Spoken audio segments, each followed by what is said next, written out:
भक्तजनों, जय स्वामीनारायण। भगवान स्वामीनारायण के भक्तजनों जो थे, उनका जीवन अति दिव्य, अति प्रेरणादायी थे मनुष्य को। खास करके भगवान स्वामीनारायण के जो गृहस्थ भक्तजन थे, मैं आप सबको हाथ जोड़कर निवेदन करता हूँ, कृपया ध्यान देकर भक्त चरित्र का श्रवण करें, क्योंकि जैसा चरित्र का अपन श्रवण मनन करते हैं ऐसा अपना चारित्र बनता है। और उसमें भी खास करके भगवत जो भक्त होते, ठाकुर जी के जो भक्त होते, श्री नारायण के, श्री विष्णु भगवान के जो भक्त होते, उनका चरित्र अति दिव्य, अति पावनकारी और अपना जीवन को बहुत शांति देने वाला है। संतों ने लिखा है, देखो, कि भगवान का भक्त की कथा का श्रवण करने से जीवात्मा को क्या फायदा होता है। तो निष्कुलानंद स्वामी कहते हैं, देखो, सुंदर जस सत्संगिना जे सुन सेवा रमवार,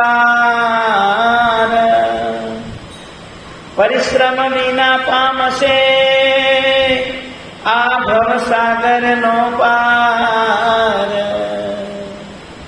निष्कुलानंद स्वामी कहते हैं कि भगवान के जो भक्त होते हैं, ठाकुर जी के जो भक्त होते हैं, विशेष करके भगवान स्वामीनारायण के जो एकांतिक संत भक्त होते हैं, उनका जीवन की जो गाथाएं होती हैं, उनका जीवन चरित्र जो होता है, उनका जीवन में जो दिव्य प्रसंगों बने होते हैं, उसका कोई श्रवण करे, कोई कथा को कहे, तो क्या होता है, बिना परिश्रम से वो भवसागर को पार हो जाता है।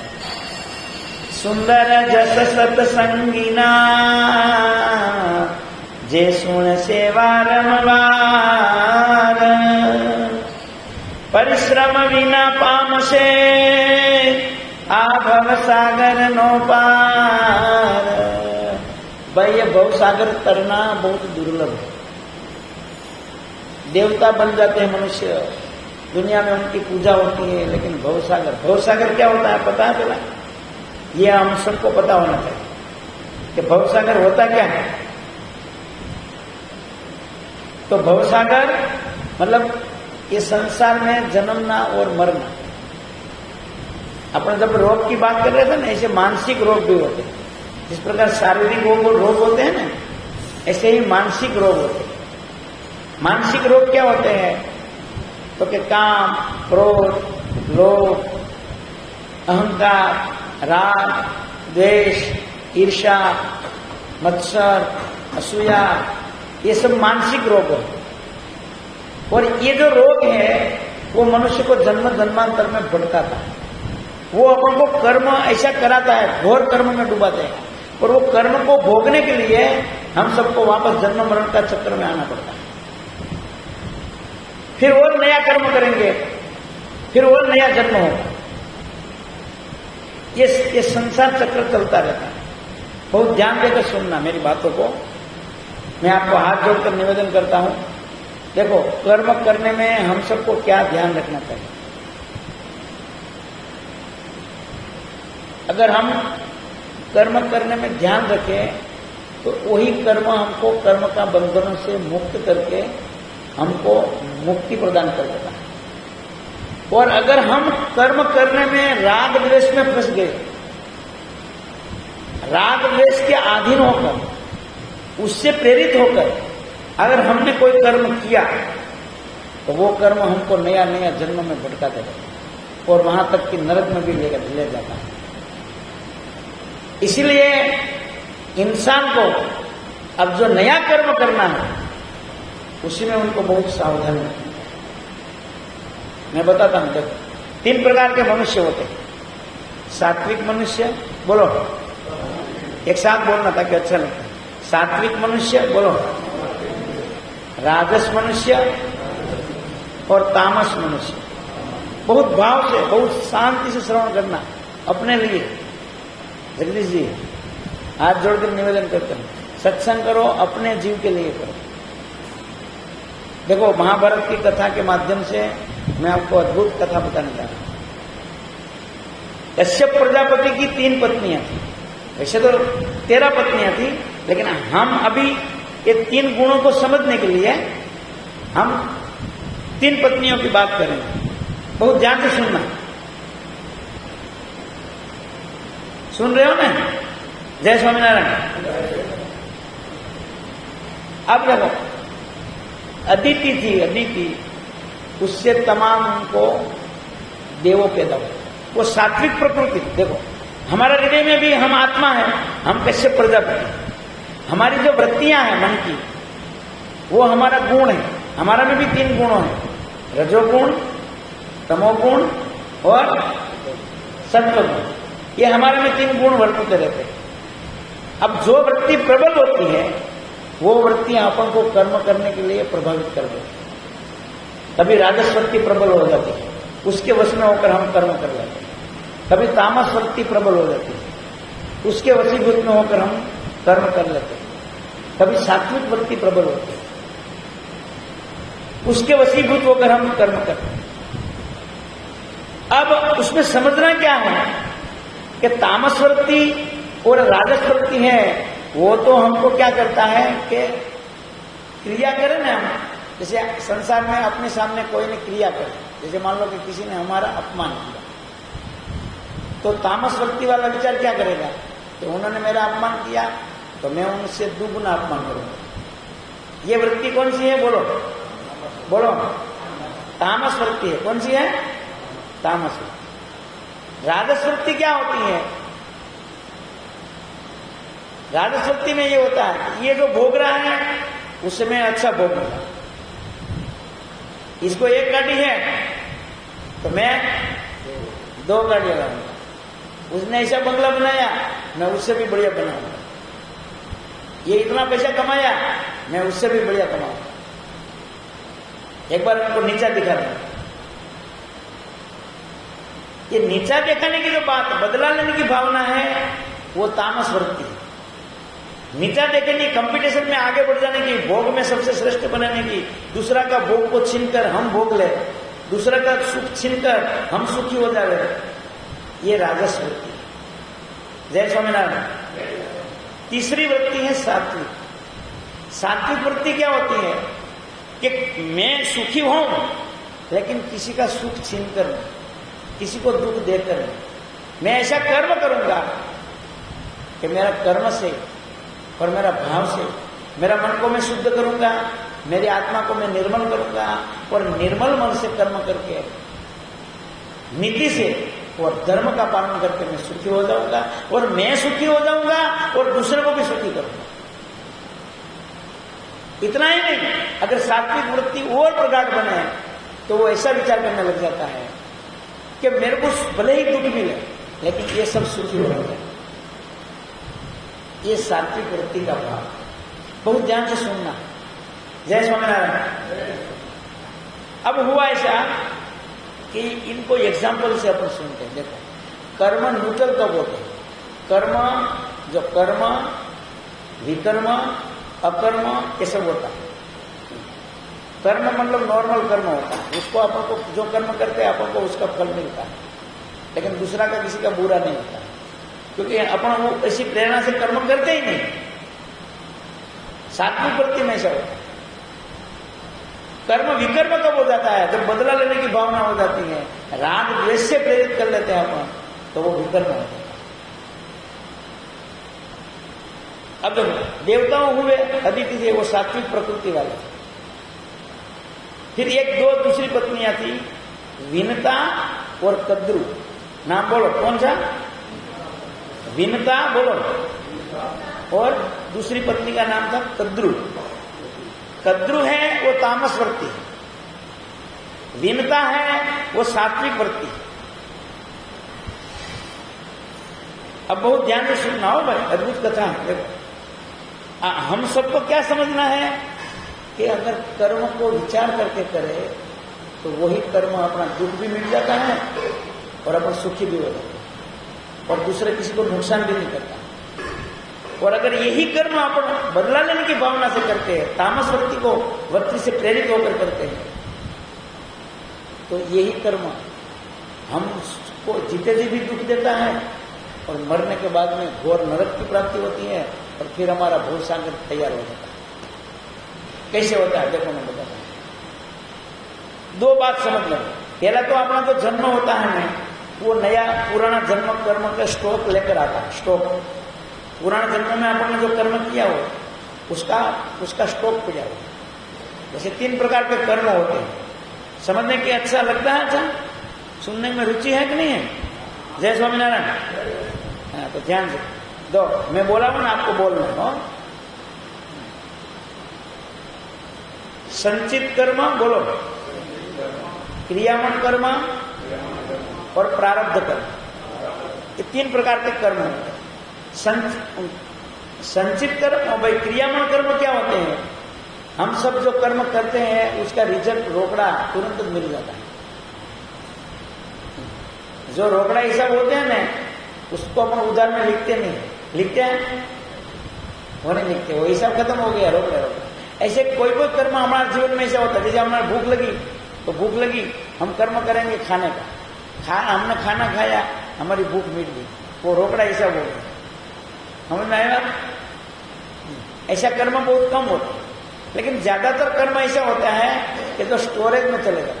जो कर्म हमको तात्कालिक फल देने में समर्थ नहीं, अथवा तो ऐसी परिस्थितियां नहीं, कर्म को भी फल देना हो ना, तो ऐसी परिस्थिति निर्माण हो जब वो फल दे सकता। जैसे मान लो कि ऐसा किसी का कर्म लिखे कि भाई इसका बेटा इनका अपमान करेगा, इसका बेटा इसका अपमान करेगा, तो उसमें पहला क्या परिस्थिति क्या चाहिए? पहला कि उसको पहला बेटा होना चाहिए। बेटा हो तो अपमान करे ना। तो अब ऐसा कर्म लिखा है कि इन्हीं का बेटा इनको अपमान करेगा, तो कर्म तो हो गया, लेकिन अब वो कर्म को अपमान करने का, कर्म को फल देने के लिए पहला दूसरा कर्म फल मिलेगा। उनकी शादी होगी, शादी होने के बाद में संतान होगी, उसके बाद में वो जो अपना पेंडिंग में कर्म है ना, बेटा अपना अपमान करे, वो उसके बाद में हमको मिलेगा। क्योंकि हमें परिस्थिति, कर्म तो फल देने के लिए तैयार था, लेकिन सामने परिस्थिति निर्माण थी, बेटा के माध्यम से हमारा अपमान होने वाला है, लेकिन बेटा है ही नहीं, शादी हुई ही नहीं है, तो वो कर्म स्टोरेज में रहता है। कहाँ रहता है बोलो? तो जो स्टोरेज में जमा रहता है उस कर्म को हम संचित कर्म बोलते हैं। क्या बोलते हैं बोलो? जरा जोर से बोलो। संचित स्टोरेज, वो पड़ा है पेंडिंग में, लाइन में खड़ा है, फल तो देना है उसको, लेकिन अवसर का लाभ देखता है, मौका मिलेगा तब देगा। तीसरा कर्म होता है प्रारब्ध। जय स्वामीनारायण। प्रारब्ध कर्म जो होता है ना, उसमें क्या होता है कि जो अपना स्टोरेज हुए ना, उसमें से जब हमारा जन्म आता है ना, तो भगवान एक फाइल हमारे लिए आयुष्य, भोग, जाति, हमारा आगे पीछे का संस्कार, उसके आधार पे हमारे को नया जन्म, भगवान पुराना कर्म को जो लेखा जोखा करके हमको नया जन्म देते हैं। वो नया जन्म भी पुराना कर्म भोगने के लिए देते हैं। तो भगवान क्या करते हैं कि भाई इतना कर्म, बहुत से कर्म है, उसमें से भाई इस जन्म में वो इतना कर्म भोगेंगे। वो प्लानिंग किसकी होती है? परमात्मा। किसकी होती है बोलो? परमात्मा। जब भगवान की ये प्लानिंग है ना, वो फाइल पूरी भगवान अपना जीवन के लिए प्रारब्ध बना के भेज देते हैं। जन्म से ही हमारा प्रारब्ध मृत्यु तक का निश्चित हो जाता है। वो फाइल पहले से ही वो चैनल में चली गई। जय स्वामीनारायण। अब उसमें तो कुछ परिवर्तन होता नहीं, उसके अनुसार अपन को आयुष मिली, उसके अनुसार अपन को जाति मिली, उसके अनुसार अपन को भोग मिला, उसके अनुसार हमको सुख दुख मिला। उनको तो हर व्यक्ति को स्वीकारना ही पड़ता है, उसमें हमारी चलती नहीं। बहुत ध्यान से सुनना। जय स्वामीनारायण। अब हमारा मनुष्य जन्म में परमात्मा ने हमको एक गिफ्ट दी। क्या? कि बेटा ये पुरानी जो फाइल मैंने निकाली है ना, उसमें जो कुछ होने वाला नहीं, लेकिन तुम इंसान हो, ये पृथ्वी लोक है, वो कर्म लोक है। कौन सा लोक है? तुम नया कर्म ऐसा कर तो उसमें तू जो चाहे तो कर सकेगा। भविष्य में तेरा निर्माण क्या होगा, वो अभी तू करेगा ना, उसके आधार पर तेरा भविष्य निश्चित है।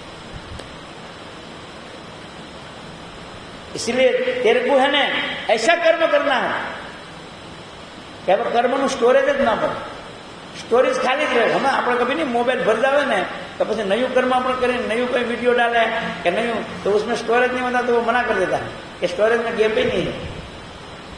फिर अपन क्या करते हैं, पहले क्या करते हैं, स्टोरेज खाली करते हैं. ऐसे ही भगवान ने हमको मनुष्य क्यों बनाया, स्टोरेज खाली करना और नया कर्म भरना ही नहीं, ताकि वो न्यूट्रल हो जाए, फिर नया जन्म आवे. इसके लिए भगवान ने कृपा करके हमको मनुष्य बनाया. खाली करने के लिए मनुष्य बनाया. हाँ, स्टोरेज खाली करना है और नया करना नहीं. नया कोई ऐसा कर्म नहीं करना है कि स्टोरेज में जाओ है. हाँ, वापस उसका बंधन बन जाए, राग द्वेष से भसीभूत होकर कर्म करे, किसी के साथ लेन देन हो जाए. लेन देन हुई हो तो उधार में जाए ना. जब लेन देन करनी नहीं है, उधारी करनी ही नहीं है, तो उसके लिए मनुष्य को सावधान होकर कर्म करना चाहिए.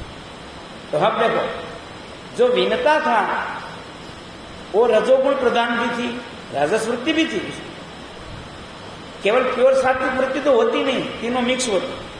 कभी कभी राजस वृत्ति का प्रभाव आ जाता है, कभी कभी तामस वृत्ति का प्रभाव आ जाता है, कभी कभी सात्विक वृत्ति का प्रभाव आ जाता है.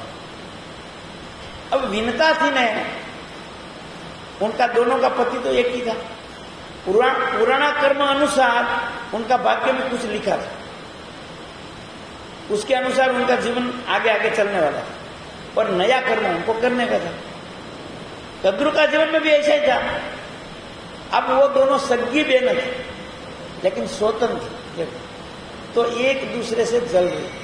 वो जो जलन हो रही थी ना, वो उनका पूर्व जन्म का संस्कार था. ध्यान से समझ में आया. अब ये तो अपन ने कर्म की बात करी. हम कर्म करते हैं ना, उनके साथ एक बात दूसरी होती है, क्या, उनका संस्कार भी बढ़ता जाता है. हमारा कर्म तो खत्म हो जाता है, लेकिन हमारा संस्कार खत्म होता नहीं. वो संस्कार हमारे साथ में चलता है, और फिर वो नया कर्म करने के लिए हमको प्रेरित करता है. हाथ जोड़कर कहता हूं ना, बहुत ध्यान से सुनना भाई. हाँ, अगर ये सब चीजें समझोगा ना तो जीवन धन्य हो जाएगा. और नया कर्म करने में अपन को कैसे करना, किस प्रकार करना कि नया कर्म पेंडिंग में आवे. ये प्रैक्टिकल घटना बताता हूं.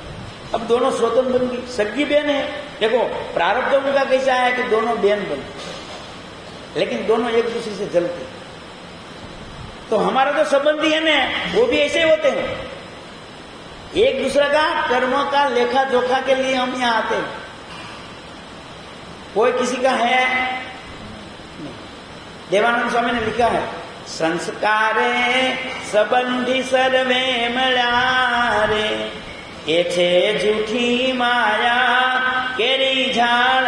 ये झूठी माया ने झाड़, उसमें हम फंस गए. ये छे झूठी माया केरी झाड़, अंत काले सगु नहीं कोई नूरे. एक दूसरा का कर्म का लेखा जोखा लेने के लिए, एक दूसरा को जो पूर्व जन्म में कहीं सुख दुख दिया होगा उसका हिसाब करने के लिए हम रिश्तेदार के रूप में, पत्नी के रूप में, पति के रूप में, भाई बहन के रूप में, माता पिता के रूप में हम सब मिले हुए. और जैसे एक दूसरे का कर्म का हिसाब खत्म हो जाएगा, सब अपना अपना रास्ता नाप ले. यहाँ कोई किसी का है, हम मान लेते हैं वो एक हमारी गलती, वो नया कर्म कर लेते हैं कि ये पत्नी मेरी, ये भाई मेरा, ये बहन मेरी, ये हम मान लेते हैं ना, ये नया कर्म खड़ा कर देते हैं. क्योंकि उन्हीं के लिए अपन पाप करते हैं. हमारा बेटा के लिए उसको अच्छा गाड़ी दिलानी है, तो चलो भाई चीटिंग करो, थोड़ी बेईमानी करो, थोड़ा झूठ कपट करो, इधर से पैसा लाओ, उधर से पैसा लाओ, तो वहां ममता होगी.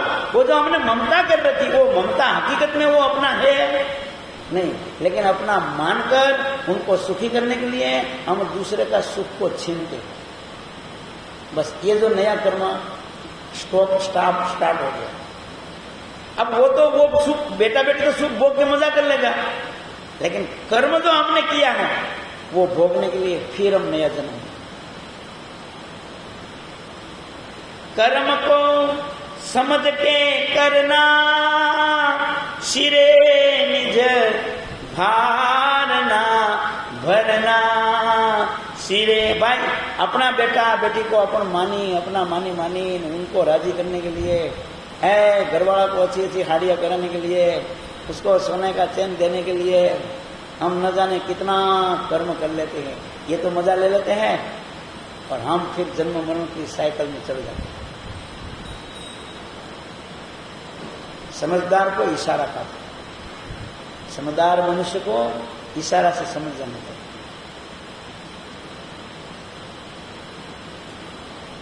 जय स्वामीनारायण।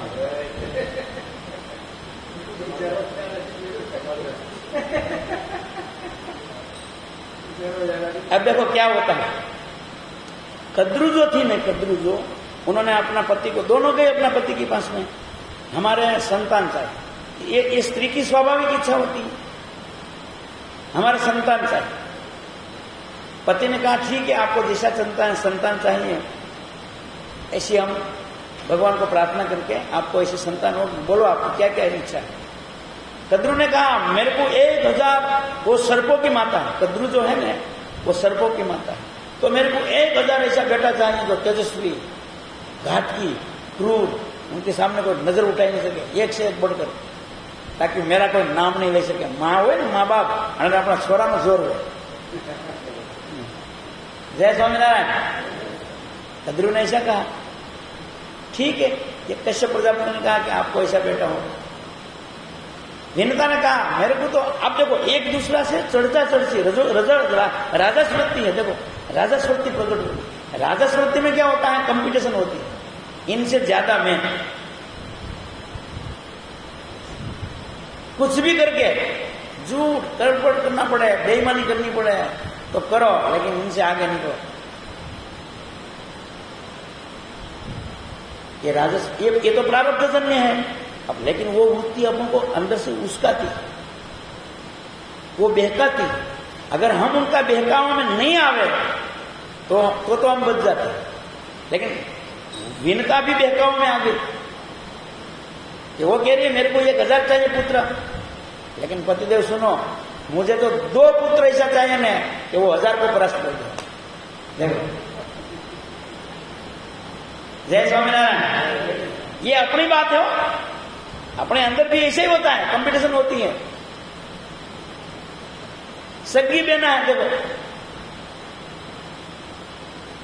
ठीक है, विनता भाई आशीर्वाद दिया पतिदेव ने, कहा अमुक समय के बाद में आपको अंडा होगा। ये दोनों की जो जातियां हैं, विनता माता है वो पंछियों की माता है। जितनी भी पंछियों की सृष्टि हुई वो विनता की उधर से हुई, उनकी कोख से हुई। और जितना सर्पों की जाति है उनकी जो सृष्टि है वो सब कद्रू की कोख से हुई। अब दोनों में कंपटीशन तो पहले से है ही, वो तो प्रारब्ध जन्य है। अब नया कर्म जो उनको करना है ना, उसमें उनको ध्यान रखना चाहिए कि कोई ऐसा कर्म न हो जाए कि फिर नया संबंध बने, फिर नया जन्म लेना पड़े। पर भाई तामस वृत्ति वाला में तो वो कहीं नजर में आवे नहीं, कोई सत्संग करे ही नहीं, तुम्हारा ज्ञान आवे कहां से? घर में आवे, मन लगे अपन एक घर में परिवार रहते हो ना, वो एक दूसरा में अपना राग द्वेष कर लेते हैं ना, भाई वो पति पत्नी हो, न जाने कितना मन में राग द्वेष भरी और अपन इतना कुकर्म कर लेते हैं ना कि जन्म जन्मांतर की साइकिल शुरू हो जाती है, वो खत्म नहीं होती। अब देख लो क्या हुआ, कद्रू ने अमुक समय के बाद में अंडा छोड़ा तो 1000 अंडा हुआ। उसकी विधि विधान करवाई, उनको गर्म पानी में रखा दिया गया और पतिदेव ने कहा था 1000 साल के बाद में इसमें से होगा तुम्हारा अंडा फलित होगा, उसको हीटिंग करो। अमुक समय के बाद में भाई विनता माता को भी 2 अंडा हुआ, वो 2 अंडा भी उन्होंने अपने गर्म पानी में रख दिया। अब वो समय आवे फलित होते हैं ना, अपना अपना समय होता है। और उसमें भी भक्तजनों अगर कोई अपन ने शुभ कार्य किया है तो उसमें तो और धीरज रखना। धीरज का फल मीठा होता है। अच्छा कर्म में अपन को बहुत धीरज रखनी पड़ती है, बुरा कर्म का फल तो तुरंत आ जाता है। जय स्वामीनारायण। अब कद्रू को है ना फटाफट ईंडा फलित हो गया, वो सोरा वाली वीगी। अब विनता माता साथी गुट लगी, ये तो सोरा वाले हूं सोरा वगैरह नहीं। जो वो वृत्ति जागे, वो वृत्ति तो प्रारब्ध जन्य है, वो संस्कार उनका प्रारब्ध जन्य से पड़ा। लेकिन अब वो वृत्ति जागृत होती है ना, उस समय में अपन को जांच करनी चाहिए कि मेरा मन में जो ये प्रभावित हो रहा है विचार, ये रजोगुण से प्रेरित है। अब उनका मन में क्या, इनको सोरा वैज्ञान मारे नहीं, इनको सोरा वैज्ञान मारे नहीं, इनको सोरा वैज्ञान मारे नहीं, बस ये पैसा वालों वैज्ञान मारे पैसा नहीं, ये पैसा वालों कैसे वैज्ञान। ये वृत्ति बहुत खराब है। वृत्ति तो पूर्वन का संस्कार है, तो वृत्ति तो प्रभावित होगी, लेकिन वो वृत्ति से हमको प्रभावित नहीं होना है। वो अंदर बात किसके ऊपर करो, ध्यान से सुनो। जय स्वामीनारायण। बहुत ध्यान से हाथ जोड़ कर कहता हूं, अभी भी बहुत समझ वाली सी बातों है। इसलिए कह रहे हैं, आप कह रहे हो ना मैं फ्री हूं, तो फ्री हूं तो हमारे पास में आया करो ना, हम भी फ्री है। अगर फिर जन्म न लेना हो तो हमारे पास में आया करो, मुफ्त में ज्ञान मिलेगा। और एक दूसरा भी कहता है ऐसा ज्ञान कहीं भी नहीं मिलेगा। भले आप वहां जाओगा, लेकिन वहां ऐसा ज्ञान है नहीं, सब जगह पे ऐसी चीज होती नहीं। नागे नागे मणि नवनी पजे, हर नाग में मणि होती, नाग तो सब होते। मृगे मृगे कस्तूरी नव होय समाज भूषण। हर मृग में कस्तूरी नहीं होती। यूं साधु तो सब होते हैं, लेकिन हर मृग, हर साधु के पास में ज्ञान रूपी कस्तूरी नहीं होती। उनका दोष नहीं होता, ये तो भाई है ना, ये तो कृपा से होता है। समझ में आएगा? हम अपन इनका दोष नहीं कह रहे, अपन कोई दूसरा के पास में ज्ञान नहीं है उनका दोष नहीं कह रहे, लेकिन ये स्पेशल कृपा होती है ना, वहां ज्ञान होता है। ये गुरुजनों की कृपा बिना ये चीजें संभव नहीं। बहुत ध्यान से सुनना।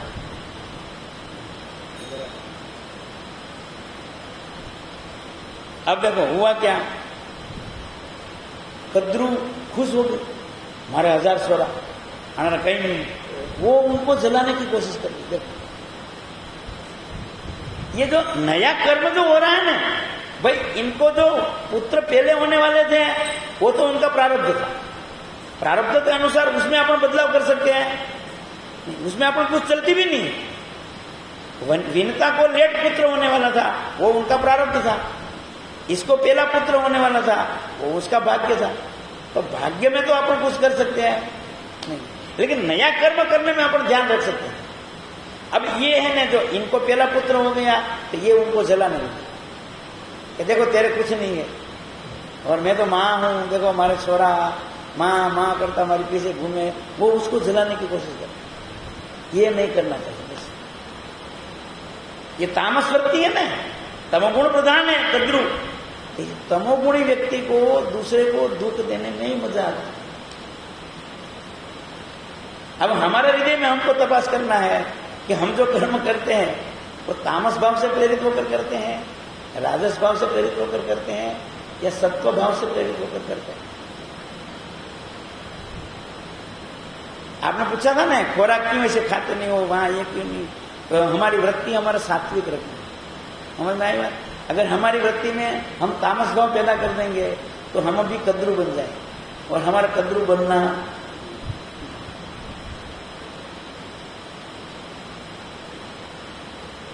मनुष्य को बहुत समझना चाहिए। अब हीनता है ना, वो अधीर हो गए, कोई अपने दुख देवे ना तो सहन कर ले, लेकिन उससे प्रेरित होकर नया कर्म नहीं कर ले। हीनता व्याकुल हो गई कि साली ये रोज मेरे को देख के जला रहे, अब मैं भी जल्दी मां बनूं। इसलिए उन्होंने क्या किया, एक अंडा को पक्व होने से पहले तोड़ दिया, और वो उनको उकसा रही थी रोज। कौन? कद्रू। वो उनका उत्साह में आएगी। बहुत ध्यान से सुनना, मैं हाथ जोड़कर कहता हूं, ये संसार में भी अपन को सब उकसाने वाले होते हैं। तुमने क्या किया, देख वहां फलाना यूं करी लो, बड़ा यात्रा पया है, अपना कहीं नहीं है, एक मकान भी घरवाला उकसाव है।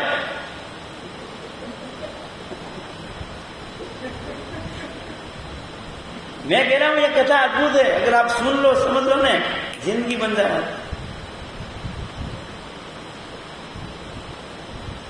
क्योंकि सबको मजा लेनी है, सबको सुख लेना है।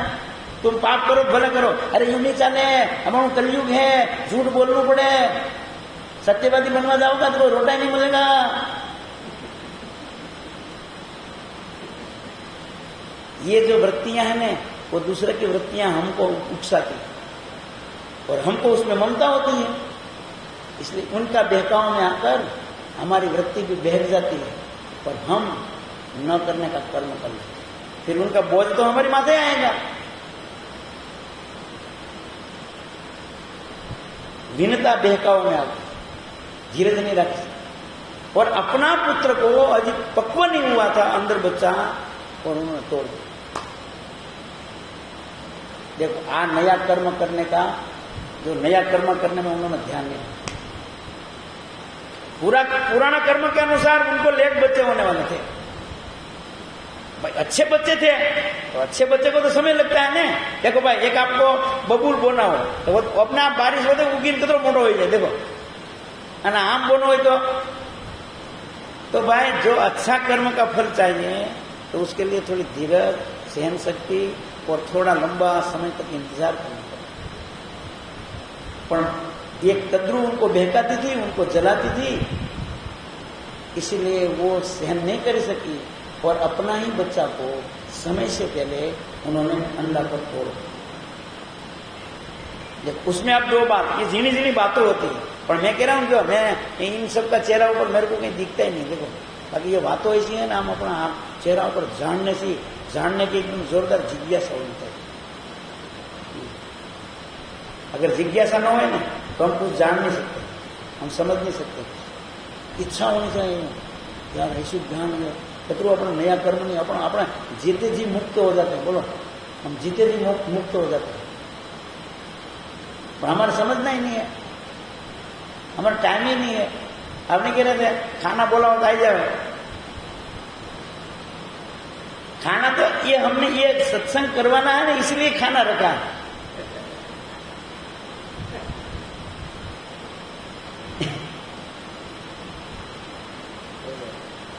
मूल उद्देश्य ही भूल जाते हैं आप। देखो जय स्वामीनारायण, अंडा तोड़ दिया, बेचारा कच्चा बेटा पैदा हुआ। कच्चा बेटा पैदा हुआ तो वो दुखी होता है।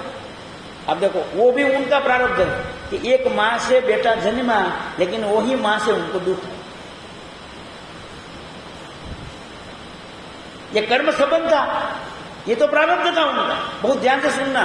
जय स्वामीनारायण। ये जो माता का नया कर्म था, माता का नया कर्म था और बेटा का पुराना भोग था। समझ में आया क्या में? हाँ, ये नजर सिंह जी ये कहेंगे ये समझो ना ऐसी बात हो तो कहीं कल्याण होगा, बाकी झंडा ऊंचा रहे हमारा।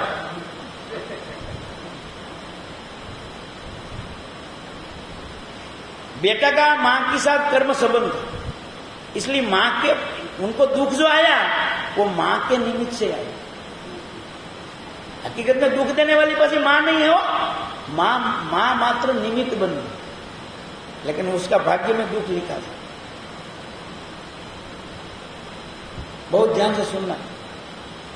लेकिन बेटा को गुस्सा आ गया कि मेरी मां की वजह से मुझे दुख है। जो आपने भी सब ये समझता है ये मुझे दुख देने वाला है, ये मुझे दुख देने वाला है, लेकिन हकीकत ये है कोई किसी को दुख देता नहीं। अपना अपना प्रारब्ध में निमित्त बनता है, कोई ना कोई निमित्त कोई दूसरा बनता है, लेकिन करता वो नहीं। हमने कोई जन्म में कहीं किया है, उसका रिजल्ट हमारे सामने आया, तो अपन दूसरे को बदले लेने की भावना खत्म है। लेकिन ऐसा अपन जब कोई हमारे कोई व्यक्ति के निमित्त से हमारा जीवन में दुख आता है ना, तो हमारे को गुस्सा आ जाता है, तो फिर वो विचार रहता ही नहीं, ये विवेक बुद्धि नष्ट हो जाती है। क्रोधात बुद्धि सम्मोहित, क्रोध से बुद्धि सम्मोहित हो जाती है, फिर हमारी बुद्धि में विवेक शक्ति रहती ही नहीं, फिर हम योग्य निर्णय ले ही नहीं सकते। तो बेटा को भी गुस्सा आ गया माओ को कि तुम इतनी धीरज नहीं रख सकती है, तुम तुम्हारी स्वतंत्र से तुम्हारी सगी बहन है, उनसे तुम जलती थी, तो उनको तो 1000 छोरा हो गया और हमारे एक भी है नहीं, और तुम्हारी जलन में तुमने मुझे दुखी कर दिया, जा मैं तुझे शाप देता। बेटा ने जन्मते ही सगी मां को शाप दे दिया कि तेरी स्वतंत्र से तुम जलती थी, इसलिए तेरी स्वतंत्र की तुम दासी बने जाए। जय स्वामीनारायण। देखो भाई कि किस प्रकार सृष्टि चलती है, किस प्रकार एक दूसरे की वजह से दुख आता है। समझदार को इशारा कर, जन्म लेना है बोलो। अपना निष्कुलन स्वामी ने कहा ना कि सुंदर जस सत्संगीना सुन सेवा रमवार, परिश्रम विना पाम से ये भवसागर का पार। क्या कहा? क्या भगवान ना भक्त का यश को अगर गान करेगा ना तो भवसागर का पार सहज ही कर जाएगा।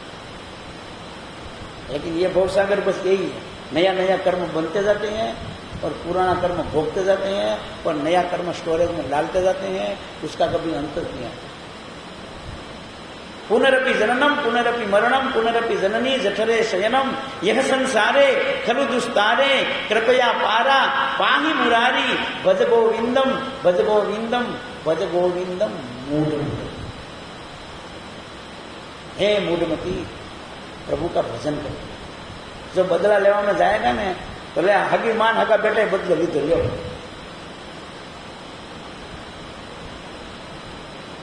हग्गा बेटा ने साफ दे दिया कि जो स्वतंत्र से तू जो इतनी दादती हो, इतनी जलती हो ने 500 साल तक उनकी दासी बन के रहना पड़ेगा। उस समय में विनता माता प्रभु की भक्त थी। बहुत ध्यान से सुनना, विनता माता प्रभु की भक्त थी। थोड़ी बहुत सात्विक वृत्ति होना जागी। मानस जब दुखी होता है ना तो उसका हृदय में सात्विक वृत्ति जागृत होती है। भगवान की कृपा हो, गुरुजनों की आशीर्वाद हो। बहुत ध्यान से सुनना। विनता को समझ में आ गया कि मैं तो जलती रही और मैं धीरज राखी सकी नहीं और मैंने मेरा बेटा को भी दुख, ये मेरी भूल। भाई भगवान की कृपा हो तो इंसान को अपनी गलती समझ में आए, बाकी आवे ही नहीं। जय स्वामीनारायण। वो गलती करते रहे, दूसरा को दुख देते रहे और यूं करते करते मर जाते। जब जीवात्माओं पर प्रभु की कृपा होती है तो उसको अपनी गलती महसूस होती। विनता माता को अपनी गलती महसूस होती। सही बात, मेरी गलती और मेरा कर्म का फल मुझे मिला। मेरा बेटा ने मुझे साथ दिया, लेकिन अब मुझे ध्यान रखना है, अब जो मैं कोई ऐसा कर्म करूंगा तो मुझे ये देखो दासी बनना पड़ेगा। और दासी बनना, गुलामी करनी, उससे बड़ा दुख क्या है। जय स्वामीनारायण। विनता समझ गए, अब ध्यान रखो। और जो जन्मा था बेटा, जो अभी पूर्ण विकसित नहीं हुआ था, उसका नाम हुआ अरुण। क्या नाम हुआ बोलो? उन्होंने आशीर्वाद भी दिया कि माता अब मुझे दुख हुआ था इसलिए मैंने तेरे को शाप तो दे दिया, लेकिन अगर तुम्हारे शाप में से मुक्त होना हो तो अब तुम धीरज रखना। ये जो दूसरा अंडा है उसको पक्व होने दे। 500 साल धीरज रखोगा, अपने आप अंडा में से तुम्हारा बेटा पैदा होगा और तुम कहीं नया लक्षण नहीं करेगी न,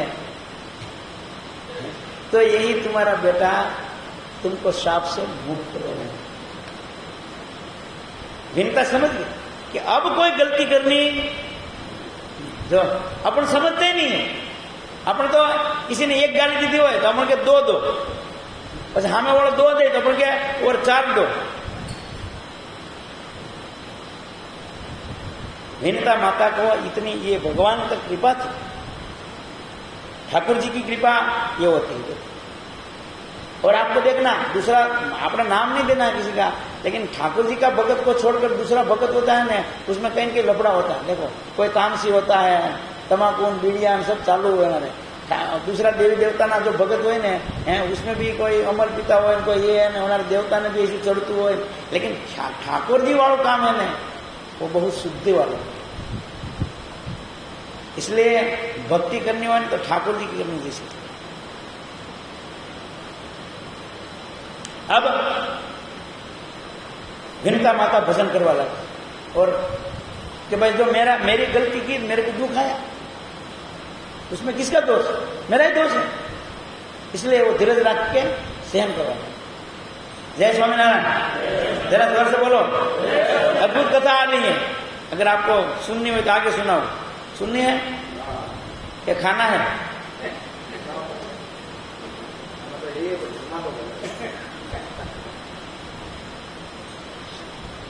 अद्भुत कथा बहुत ध्यान से। अब हुआ ऐसा, 500 साल होने वाली है, धीरज रखनी है, दुख सहन करना है। इधर जो बेटा ने शाप दिया था तो दुख तो आएगा, वो उनका प्रारब्ध बन गया। समझ में आएगा? जो कर्म अभी फल नहीं दे सके वो पेंडिंग में चालू था। अब उनको दासी बनना था तो उनका वो कर्म का फल कैसे आएगा? एक दिन दोनों बहन वो घूमने निकली गई। घूमने निकली गई तो उस समय में समुद्र मंथन हुआ था। तो समुद्र मंथन में से एक उच्च श्रवा नाम का घोड़ा प्रकट हुआ। जय स्वामीनारायण बोलो। वो घोड़ा था, वो व्हाइट कलर का था पूरा, एकदम श्वेत वर्ण का, देखते ही मन को मोही लगा। देवता ही घोड़ा था। अब वो घोड़ा को दोनों बहनों ने देखा। दोनों बहनों मतलब कौन? बोलो। कद्रू और विनता। बोलो, कद्रू और विनता दोनों ने देखा। अब देखो, कद्रू का मन में तामस भाव, इसको दुख देने का ही इच्छा होती है। इसलिए उन्होंने अचानक ऐसी बात छेड़ी कि देख बहन, ये घोड़ा जो है ना वो कौन सा कलर का है? घोड़ा तो व्हाइट कलर का है। विनता सिद्धि बिचारी थोड़ी बोली थी, कद्रू थोड़ी वो वैसे ही होता। आसुर हो, तामसी वृत्ति वाले हो ना, वो बहुत पावरफुल होते हैं। हाँ, तो बेटा बहन है तो घोड़ा तो पूरा सफेद है, व्हाइट है।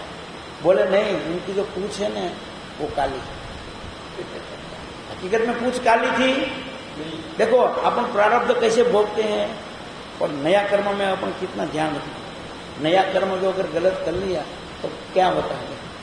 अब उसकी वृत्ति ऐसी है दूसरे को दुख देने की, राग द्वेष से युक्त है, तो उन्होंने उनको दुख देने की प्लानिंग बनाई। देखो कद्रू ने, विनता ने कहा नहीं बहन, तुम्हारी दृष्टि में भ्रम है, उनका पूंछ भी व्हाइट है। बोले अभी नहीं, यूं करेंगे, कल सुबह अपन आएंगे। देखो, और अगर काले सुबह अगर उनकी पूंछ काली होगी न है तो तुम्हारी मेरी दासी बन जाए। इधर से उनका प्रारब्ध काम करने जा रहा है। उनका तो प्रारब्ध है, लेकिन उनका प्रारब्ध भोगने में इन्होंने अपना नया कर्म गलत कर लिया। देखो अपन क्या करते हैं, बीच में से ठेका ले है ना, झंडा ऊंचा रखे दूसरा दुख दे देते। जो होने वाला है वो तो हो गए, लेकिन बिना कारण बीच में से अपन दापण करके नया कर्म करके वो सिर अपन ले लेते, बाहर ले लेते। कद्रू ने कहा ठीक है, काले देखेंगे, काले सुबह अगर ये घोड़ा का पूंछ काली होगी तो तुमको मेरी दासी बना, और अगर तुम कह रही है कि घोड़ा की पूंछ है वो सफेद है तो मैं तेरी दासी बनूंगा। विनता ने कहा ठीक है। दोनों चली गई, घर पे गई। विनता तो भगवान नीचे माने, उन्होंने ओरिजिनल चीज देखी थी, व्हाइट थी तो व्हाइट ही रहेगी। अब जो भाई कपट लीला न जानता हो, सीधे साधे हुए भगवान के भगत हुए, तो उसका मन में कोई बदला लेने की तो भावना थी नहीं, लेकिन उसका मन में तो बदला लेने की भावना थी। इसलिए इसको नींद आई नहीं कि यार कुछ तो वास्तव में व्हाइट है, अब मुझे काली करनी है तो क्या कर्म करूं? इसे तो उन्होंने अपना पुत्रों को इकट्ठा किया। किसको? बोलो, सर्पों को। और उन्होंने वार्निंग दी थी, मेरे बेटे हो अगर तो मेरी बात मानो, काल प्रातः काले तुम्हारे हम दोनों बहनों यहां से घोड़ा को देखने जावे, उससे पहले घोड़ा का पूंछला में लपेटे जाए। देखो, जैसी माँ वैसे बेटा, संस्कार ही ऐसा है। देखो, नया कर्म कैसे होता है, देखो नया कर्म कैसे होता है, कोई लेना देना है भाई, घोड़ा ने पूछ काली वे के धोड़ी वे अनार के लेना देना, हालो मिल गयो। लेकिन जीव नया कर्म कैसे करता है, कोई लेना देना नहीं है, सिरे निज भार ना भरना, कर्म को समझ के करना, सिरे निज भार ना भरना, सिरे निज भार ना भरना। संतो हाथ जोड़ के गए, भाई समझ नहीं करो भाई, बात में कहीं है घोड़ा पूछ लू कैसे है, अरे ऐसू भी थार के लेना देना है। कहां से नया नया कर्म बनता है और ये जन्म मरण का चक्कर में हम फंसते हैं। हम तो फंसते हैं, लेकिन हमारा निजी संबंधी को भी फंसाते हैं। देखो, जबरन उन्होंने अपना सर्प को कहा कि अगर तुमने मेरी बात नहीं मानी तो मैं तुमको शाप दे दूंगा। जो सर्प मेरी बात मानेगा वो जिंदा रहेगा, और बाकी है ना जन्म से यज्ञ करेगा बड़ा, और वो सांप में तुम जल के खाक होगा। जाओ ले लो अपना ही बेटा को, अपना ही बेटा को अपनी बात सही है या गलत है वो नहीं सोचना चाहिए, बस मेरी बात मानो। अबे वो सब सर्पों डरी क्या? देखो, वो सर्पों अपनी माँ को भी जानते थे, वो विनता माता को भी जानते थे कि ये तो बेचारी सीधी सादी है, लेकिन ये अपनी माँ है ना, वो हरामी है। वो तो जानत खरा थे मैं सब जड़ा रहता है, तो पर वो कहेवत है ना कि घर नहीं माने तो डाकण कहे नहीं। वो अंदर उधर सर्पों ने मीटिंग करी फिर कि क्या करना है, बोलो ये तो खतरनाक है यार। तो कोई सर्प था वो डरी गया, और उन्होंने कहा अपन तो कल जाके लपेटा जाएंगे।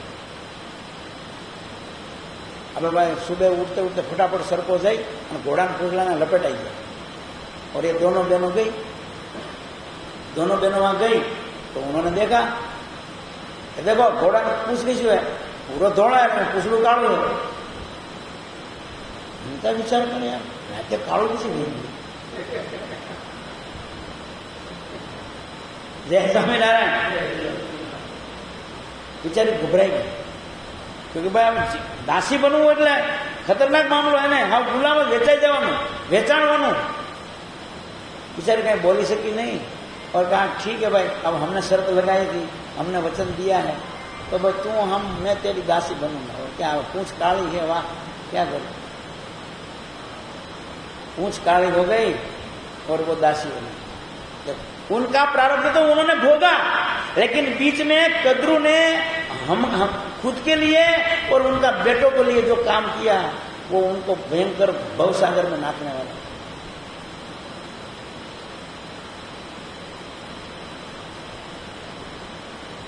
हम दूसरे को सुधारने के लिए, दूसरे को दंड देने के लिए हम बीच में पड़ गए, हमारे माथे पोटला ले लेते हैं कर्म का।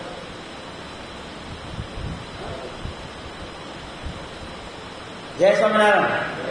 जरा जोर से बोलो जय स्वामीनारायण। अब भाई ऐसा हुआ, हिंता ने तो उनको पहले से पता था कि भाई मेरा बेटा को मैंने दुख दिया, उसका ये फल है, तो मैं अब दूसरे को दुख नहीं दूं। दो बात हिंता ने समझ ली, एक तो मेरे को दूसरे को दोष नहीं देना है, और मेरा कर्म का फल मान के मुझे भोग लेना है। तो मैं कर्म भोग लूंगा तो मेरा हिसाब खत्म हो जाएगा और नया कर्म बनेगा नहीं। पुराना कर्म भोग लेना है, नया कर्म ऐसा नहीं करना है कि किसी को दुख आए।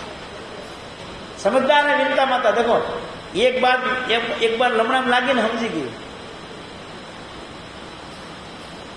कर्म को समझ के करना, सिरे निज भारना भरना, सिरे निज भारना। हाथ जोड़ कर कहते हैं, ए भाई हाथ करीन सिर पर भार क्यों डाल दो। इसलिए माता विनता समझी गई कि मैंने ऐसा कर्म किया था तो मुझे तो इनकी दासी बनना ही था, ये मेरा कर्म का फल, अब मैं दूसरा को क्यों दोष दूं। लेकिन अब आगे कोई नया कर्म नहीं करे। बेचारी वो दुख सहन करवा लगी और प्रभु का भजन करवा लगी। बेटा ने आशीर्वाद भी दिया था कि जो धीरज रखोगा तो पक्को होते ही इंडा में से ऐसा बेटा पैदा होगा जो आपको सांप से मुक्त करे।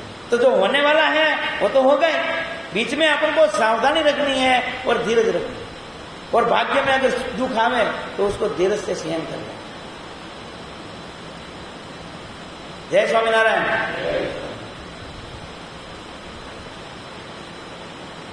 अब इनकी दासीपना कर रही है और प्रभु को प्रार्थना कर रही है। 500 साल पूरा हुआ और वो अंडा में से अपने आप एक पुत्र पैदा हुआ और वो इतना पावरफुल, इतना दिव्य ज्योति, भाई जैसा भाव, जैसी माता की भावना हो ऐसा पुत्र पैदा होता है। और ये पुत्र हुआ गरुड़ जी। गरुड़ जी भगवान विष्णु का वाहन। बोले स्वामीनारायण भगवान की, कृष्ण कन्हैया। ये जो गरुड़ जी वो अंडा में से पहला जो बेटा हुआ ना वो अरुण हो गया। वो जो लालिमा सूर्योदय होने से पहले जो लालिमा छाती है ना, अरुणोदय कहते हैं। उनको क्या कहते हैं? वो अरुणोदय है ना, वो सूर्य का सारथी। वो विनता का बेटा सूर्य का सारथी हो गया और हम सबको जगाने वाला हो गया। उन्होंने अपनी मां को भी जगा दिया ना कि तुमने गलत किया क्यों। जो जागत है सो पावत है, जो सोवत है सो खोवत है। उठ जाग मुसाफिर भोर भरी, अबरेन कहाँ जो सोवत है। हे मुसाफिर अब तो जागी जा, अब ऐसा जागी जा कि न करने का कर्म छोड़ दे। गरुड़ जी प्रकट हुआ भाई और ब्रह्मांड में तेज छाई। उनकी शक्ति, उनका तेज, उनका प्रभाव आखा ब्रह्मांड ने प्रभावित करवा लगी। अगर साक्षात परमात्मा का भक्त है भाई, उन्होंने उनका जीवन परमात्मा की सेवा के लिए और माता की सेवा करने के लिए निर्माण हुआ था। देखो वो माता को भी दुख से मुक्त करने वाला जीवन तो ऐसा होना चाहिए। जय स्वामीनारायण। अब गरुड़ जी आकाश में उड़ने लगा, गति करने लगा, माता के साथ धीरे धीरे बढ़ने लगा। अब भाई उनको ये सब धीरे धीरे पता चलने लगा कि मेरी माँ इतनी दुखी है, वो दासीपना करे। तो अब माँ की दशा देखकर बेटा को दुख होता था। फिर माँ गुलाम है तो बेटा भी गुलाम है। इतनी ताकत है देखो, लेकिन उनका भी प्रारब्ध था, इसलिए माता के साथ गरुड़ जी को भी गुलामी करनी पड़ी। वो उनका भाग्य क्या है बोलो। पहले भाग्य तो भक्त का भी होता है। अब हम क्या मानते हैं, हम भगत हैं, हम इतनी भक्ति करते हैं, हम इतना नियम, फिर भी भगवान हमको दुख क्यों देते हैं। भगवान दुख नहीं देते कि हमारा भाग्य लेकर हम आए। जय स्वामीनारायण। इसलिए धीरज रखनी चाहिए। बड़े बड़े को भी दुख आया। इस जीवन में सुख ने दुख दोनों साथ में, एक सिक्के की दोनों पहलू। इसलिए अगर सुख है तो दुख भी होगा। अगर दुख चाहते हो, सुख चाहते हो तो दुख को भी स्वीकार करो, या दोनों को छोड़ दो, या तो दोनों को स्वीकार कर लो या दोनों को। अब हमारे क्या है, खबर सिक्का को तोड़ के भाई एक साइड पे चाहिए दूसरी साइड नहीं चाहिए, तो वो संभव नहीं है। सुख सुख लाओ, दुख दुख भागो, तो ये नहीं है, ये संभव नहीं बने। ये जीवन का नाम ही सुख दुख है। गरुड़ जी को भी दुख आया, सर्पों सब उनको ऑर्डर देते हैं, चले अब ये तो आकाश में गति करता है। अब सर्पों ने मजा आ, सर्पों कह चले आज हमको है ना समुद्र में फला द्वीप पर उड़ के ले जाओ और वहां हम घूमेंगे, सफर करेंगे, मौज मस्ती करेंगे, फिर तेरी पीठ ऊपर बैठकर वापस आए। और जैसी मां वैसा बेटा। जय स्वामीनारायण। बेचारा गरुड़ जी थे, वो भी सीधे आदमी थे, उन्होंने अपना भाग्य को स्वीकार कर लिया। वो सर्पों को अपनी पीठ ऊपर बिठा के उड़ा उड़ा के बेचारा ले जाते और सर्पों मजा करते थे, खाते पीते पार्टी पिकनिक करते हैं અને બધા ગરુડ की पीठ ऊपर बैठ के आ जाते। बार बार ऑर्डर करे, कोई मानस पीछे पड़ी जाए तो मानस कंटाळे ने कतरी धीरज तो कतरी रहे। एक दिन गरुड़ जी ने अपनी माता को पूछा कि माँ, ये इन लोगों की ये स्वभाव तो जाने दे गरुड़ जी, ये सब तामसी वृत्ति वाले हैं, अंदर अंदर भी झगड़े हैं, खुद का भी कोई ठिकाना नहीं, एक दूसरे का विष एक दूसरे को लगावे और दूसरे को भी विषय लाकर। गरुड़ जी ने माता को पूछा, माता ये सर्पों की आज्ञा मुझे कब तक माननी पड़ेगी? माता ने रोता रोता सब बात की कि बेटा, उसमें मेरा पाप का दंड तू भोग। मैंने ऐसी गलती करी तेरा भाई के साथ, इसलिए तेरा भाई ने मुझे ये शाप दिया और इसकी वजह से मैं दासी बन गई, और जब तक मैं दासी हूं तो तेरे भी दासी रहे। बोले कोई उपाय? बोले बस प्रभु की इच्छा। तेरा भाई ने मेरे को ऐसा बोला था कि मेरा जो छोटा भाई आएगा ना, वो आपको सांप से मुक्त करेगा। अब वो कैसे करेगा, क्या करेगा, वो मैं कुछ जानती नहीं। अच्छा ठीक है। गरुड़ जी का मन में अब हो गया कि मैं और मेरी माता को सुखी होना है। क्या होना है? बोलो, मुक्त होना है। क्या होना है? लेकिन मुक्त होना है, लेकिन दूसरे को दुख देकर मुक्त नहीं होना है। ये पहली शर्त। सुखी होने की कोई शास्त्र मना नहीं करते। खाने पीने बैठने में उठने में मकान धंधा गाड़ी बिजनेस कोई नहीं, लेकिन दूसरे का छीन कर नहीं, मेहनत करके परिश्रम करके नीति अनुसार धर्म अनुसार परिश्रम का फल पाओ। लेकिन हराम का, अनीति का, अन्याय का, झूठ का, कपट का तोड़ते बसे वो चक्कर में फंसोगा। सुखी होने के लिए कोई शास्त्र ना नहीं पड़ता, वो तो आशीर्वाद है ना, सर्व भवन्तु सुखिनः सर्व सन्तु निरामया। शास्त्रों ने, सत्पुरुषों ने आशीर्वाद ही दिया है भाई, अच्छा सुख भोगो, अच्छी तरीके से रहो, लेकिन किसी का छीन कर धर्म न्याय नीति अनुसार परिश्रम करके अपना हक का खाओ। जय स्वामीनारायण। अब भाई गरुड़ जी मन में विचार, बुद्धिमान है, प्रभु के सेवक है वो तो। विचार किया कि ऐसा आइडिया करूं तो कोई नयु कर्म न हो जाए और हमारा कर्म से मुक्त हो जाए। ऐसा क्या उपाय है? तो उन्होंने क्लियर बात कर दी कि हमें देखो भाई, छल कपट से काम नहीं होता। उन्होंने सर्पों को बिठा के पूछा कि भाई देखो, तुम्हारी गुलामी से मुक्ति होने का तुम ही रास्ता बताओ, तुम्हारा क्या चाहिए बताओ। अभी ये सर्पों को इतना पता था कि ये आदमी ताकत वाला है, क्योंकि इनका तेज इतना था ना, स्वर्ग में एक बार तो देवता डर गया। वो आकाश में उड़ने लगे ना और उनको तेज इतना निकलो ना, तो देवता के यार ये अग्निदेव हमको चलाने आया। अग्निदेव के वो मैं नहीं हूं, वो तो गरुड़ जी है। इतना प्रभावशाली व्यक्ति तो था वो। तो सर्पों ने जान लिया कि ये जो चाहे ना ये कर सकता है। घोड़िया भी पूछ रहा है, इनको गरज है तो हम हमारा कार्य सिद्ध कर लो। देखो, तामसी मनुष्य को ऐसी वृत्ति आती है, वो उनके बारे में तो कोई अच्छी अपेक्षा नहीं रख सकती। जय स्वामीनारायण।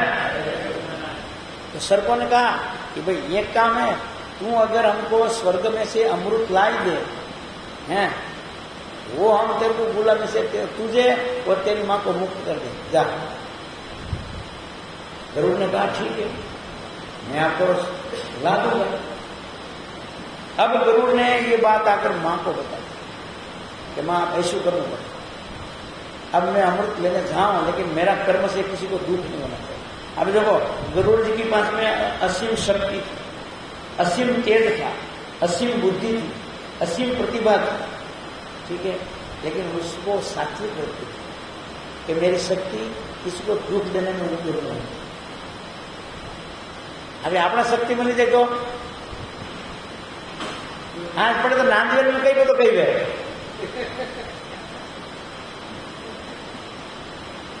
विचार कर लो, समझने की बात है। गरुड़ जी ने सतत यह ध्यान रखा है कि मेरी शक्ति, मेरी बुद्धि, मेरा प्रताप, मेरे तेज, किसी को, और उसमें भी खास निर्दोष मानस को दुख नहीं होना चाहिए। जो सीधा आदमी है, सरल है, उसको तो कम से कम दुख होना ही नहीं चाहिए। क्योंकि अगर उनका हृदय जो दूषित हो गया, दुखी हो गया, तो उसकी घाय ऐसी खतरनाक है। इसलिए उन्होंने प्लान किया कि मैं किस प्रकार क्या करूं, मेरी शक्ति का उपयोग तो मुझे करना ही पड़ेगा। अब मुझे अमृत लेने जाना है तो देवताओं तो अमृत देगा नहीं, और मुझे ये काम करना है, माँ को दुख से मुक्ति दिलानी, और मैं इतना बड़ा बेटा, और मैं मेरी माता का दुख कष्ट निवारण नहीं कर सको, तो मेरी ये शक्ति ये किस काम की? इसलिए युक्तिपूर्वक काम लेना। जय स्वामीनारायण। गरुड़ जी फिर आकाश में उड़ने लगे। पहले तो गया इतनी ताकत लगाने के लिए मेरे को खाने का चाहिए, पर वो कथा बहुत लंबी है इसलिए उसमें नहीं जाएंगे, लेकिन बीच में वो कथा भी बहुत बड़ी आती है, लेकिन वो हम नहीं करेंगे अभी कथा। गरुड़ जी को बीच में खुराक चाहिए खाने का, क्योंकि आकाश में फिर स्वर्ग तक उनको उड़ान भरनी, तो ताकत जितनी शक्ति लगावे इतना खाने का भी चाहिए उसको। लेकिन खाने का मेरा भोग जो है, मेरा जीवन आजीविका है, वो भी किसी को कष्ट न पहुंचे इसलिए। माता को पूछा कि मैं खाऊंगा क्या? फिर माता ने क्या कहा खबर से कि समुद्र की उस साइड में, दक्षिण में ऐसा मनुष्य रहते हैं कि वो लोगों को परेशान करते रहते हैं। रात दिन उनका काम यही है कि लोगों को कष्ट देना। इन सबको तू खा जा। जय स्वामीनारायण। ताकि कम से कम लोग सुखी हो जाएंगे। गरुड़ जी ने माता की आज्ञा का पालन किया, लेकिन फिर भी उनका पेट तो भरा ही नहीं। फिर उन्होंने पिताजी को पूछा कि पिताजी यार मेरे को जाना है माता को शाप से मुक्त करने के लिए, स्वर्ग में अमृत लेने के लिए, लेकिन मैं खाऊं क्या? तो पिताश्री ने बताया कि एक समुद्र में दो है ने, एक हाथी और एक कछुआ रहता। वो अगले जन्म में दो सगे भाई थे, लेकिन वो संपत्ति के लिए, अपना हिस्सा बांटने के लिए वो लड़ते ही रहते थे। और दूसरा जन्म आए तो अभी वह कछुआ में ना हाथी बने लड़े लड़ी दिया। इन दोनों को तुम खा जा। गरुड़ जी ने उन दोनों को अपना पैर का नोर में उठा लिया और आकाश मार के, अब उनको खाने के लिए कहीं बैठने पड़े ना, जल्दी जाके वो खाए सके ना। अब जटे बैठे सब डालियां टूटी जाए, पूरा पहाड़ भी बाहर नहीं जली सके गुरु जी का। तो एक पेड़ था ने, उन्होंने कहा तू मेरी डाली पर बैठ जा। तो गरुड़ जी ने कहा ठीक है, तेरी डाली पर बैठ के मैं खाऊंगा। गरुड़ जी वो डाली पर बैठने गए तो वो डाली टूट गई। अब डाली टूटी, उनको तो कोई दिक्कत नहीं, लेकिन वो डाली नीचे गिरे तब लोग मर जाए। और उसके आगे गरुड़ जी ने देखा कि वो डाली में कई ऋषि मुनि वो ऊंधे मस्तक लटक के तपस्या कर रहे उसी डाली पे। अब गरुड़ जी चौकन्ना हो गए कि अगर ये डाली नीचे गिरी तो ये निर्दोष ऋषि मुनियों है, ये ज्ञानी जनों है, ये तपस्वियों है, ये भगवत भक्तों है, अगर मेरी वजह से उनको दुख है, मैं उनको दुख दे सकता। जय स्वामीनारायण। इसलिए गरुड़ जी उठते ही जा, क्योंकि वो नीचे डाले पड़े तो ये मर जावे। पिताश्री को पूछा, पिताश्री ये लफड़ा में फंस गयो मैं, अब मैं क्या करूं बताओ? पिताश्री ने कहा कि ऋषि मुनियों को तू विनती कर, वो स्वयं ही हट जाए।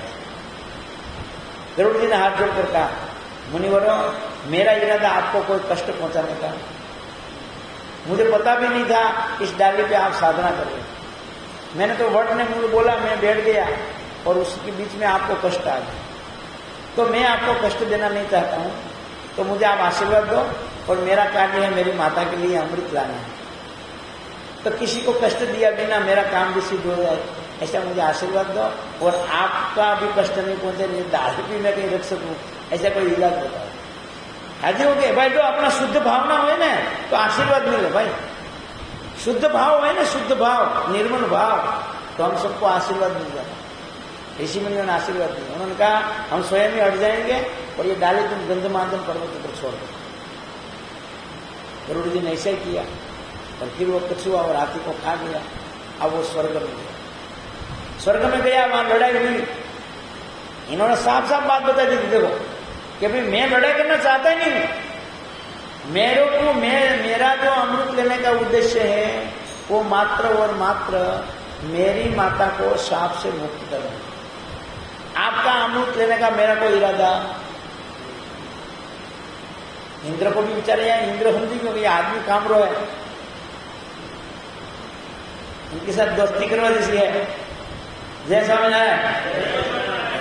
इंद्र ने कहा ठीक है भाई, तारा उद्देश्य सिद्ध अच्छा है तो मैं तेरे को अमृत दूं, लेकिन ये अमृत तुरंत वापस नहीं ले जाओ। बोले इनके लिए क्या करो, ये सर को तो मांगेगा, मानेगा नहीं, वो तो मेरे पास में मेरे को उनको देना पड़ेगा। बोले तू ऐसी युक्ति करना कि वो सर को कोई बोलना कि भाई ये अमृत जो है ना इनका कुंभ में यहाँ रखता हूँ उषा के ऊपर, गर्भ के ऊपर है, लेकिन स्नान ध्यान विधि किया बिना इसको आप पान नहीं कर सकते, इसलिए आप सब स्नान करके आओ। तो उनको स्नान करने भेजना, इतनी देर में मैं बीच में से अमृत ले जाऊंगा, तो तेरा काम तो हो गया और फिर अमृत वापस मेरे पास आया। देखो नया कर्म नहीं हुआ, न उनको इंद्र को दुख देने का उत्तर है, न किसी का छीन लेने की भावना है, और इधर अपना कार्य भी सिद्ध करना। कर्म को समझ के करना, सिरे निज भारना भरना। ये ठाकुर जी का भगत में जैसी बुद्धि हो भाई, हाँ समझना जैसी बात है। गरुड़ जी और उनकी माता सात्विक प्रकृति वाले थे। गरुड़ जी अमृत लेकर आया, सर्पों को दिखाया, देखो मैं अमृत लाया। बोला तो लाओ लाओ लाओ जल्दी। बोले नहीं, पहले आपकी माता को बोलाओ और मेरी माँ को सांप से मुक्त कर दो, उसके बाद में मैं अमृत रखूंगा। बोले ठीक है। ये अमृत सर्पों तो यूं, सर्पों का मन में यूं था, इसलिए ये तो हमको मार देगा, ये तो प्रभावशाली हो गया, खतरनाक, तो हम अमृत पी लेगा तो हम अमर भी जाए। इसलिए उनका मन में तो स्वार्थ भावना थी, जब इसका मन में कोई स्वार्थ भावना थी नहीं। तो फिर गरुड़ जी ने कहा ठीक है, हमको आपने सांप से मुक्त कर दिया, मैंने अमृत ला दिया, अब ये अमृत मैं यहाँ दरबत के ऊपर रख रहा हूं, लेकिन मुझे इंद्रदेव ने कहा है कि अगर आप अशुद्ध शरीर से, अशुद्ध भाव से इस अमृत को छुओगा तो आप अमर नहीं बनेंगे। इसलिए अगर आपको अमृत पान करना है तो शांत होकर, पहला शुद्ध होकर, तन मन की शुद्धि करके, अपन नहीं यज्ञ में बैठना हो तो पहला देह शुद्धि करनी पड़े, हाँ ऐसे देह शुद्धि करके आओ, जाओ सब जाओ। अब वो क्या ना, तामसी मनुष्य में पास ऐसे विवेक नहीं है, वो गए सब, वो नावा क्या नाता जरा भी बीच में से इंद्र आके वापस वो अमृत कुंभ लेकर स्वर्ग में चला गया। और गरुड़ जी ने अपनी माता का कार्य सिद्ध कर दिया, माता को शाप से मुक्त कर दिया, न कोई नया कर्म किया, न किसी को कष्ट दिया, और अपना दुख से उन्होंने मुक्ति पाई। जय स्वामीनारायण। कर्म को समझ के करना, सिरे निज भारना भरना, सिरे निज भारना। इसी प्रकार उन्होंने माता की सेवा की और अपने से किसी को दुख दिया, इसीलिए भगवान नारायण उनके ऊपर प्रसन्न है। जो माता की ऐसे सेवा करते हैं भाई, माता पिता की, उसके ऊपर भगवान बहुत प्रसन्न है। भगवान ने गरुड़ जी को कहा, बोल तेरी इच्छा क्या है? गरुड़ जी ने कहा, प्रभु ऐसा करो कि मेरी शक्ति है, मेरी बुद्धि है कि कहीं न कहीं आपकी सेवा में काम आवे। भगवान ने कहा ठीक है, तू मेरा खास सेवक बन जा, मेरी सेवा में आ जा। तुमने माता की सेवा की है, इसलिए मैं तेरे को मेरा सेवक बना। ऐसा विवेकी सेवक किसको नहीं चाहिए? और भगवान नारायण ने गरुड़ जी को अपनी सेवा में अखंड रख लिया है। आज भी जहां जहां ठाकुर जी का मंदिर है तो वहां उनकी सेवा में कौन होते हैं? गरुड़ जी। बोले स्वामीनारायण भगवान की। तो भक्तजनों, इसी प्रकार ये जो कथाओं के माध्यम से कर्म को कैसे करना चाहिए और हम भवसागर से कैसे पार हो सकते हैं, ऐसी सुंदर कथाओं, उनका विवेक हम सबको सीखने को मिलता है। हम इसको सीखें और हमारा जीवन में चरितार्थ करें तो हमारा जीवन सफल हो जाए। इतना कहकर आज की जो ये कथा है उसको हम भगवान नारायण का चरणों में समर्पित करते हैं। बोलो स्वामी नारायण भगवान की। कृष्ण कन्हैया